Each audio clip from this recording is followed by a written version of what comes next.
Now, a number of Jamaica's Olympic-bound athletes will get their final competitive action before the Games in Paris at the Mulla Anniversary Games. The Diamond League meet in London tomorrow.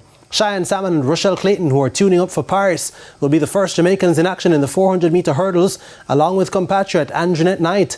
National record holder Nikisha Price is the only Jamaican in the women's 400 as she goes up against the likes of Poland's Natalia Kaczmarek and Netherlands' Lika Klavo. Zandrian Barnes runs in the men's equivalent in a tough lineup, which includes World Championships silver medalist Matthew Hudson-Smith and Grenadian 2012 Olympic champion Kirani James. Natoya Gould-Toppin contests the 800 metres. Olympic-bound Akeem Blake will run from lane 8 in the 100 metres, while 2011 world champion Johan Blake runs from lane 1. The field includes the three medalists from the World Championships last year in Budapest in the 100, Noah Lyles, Letsila Tibogo and Zarnell Hughes.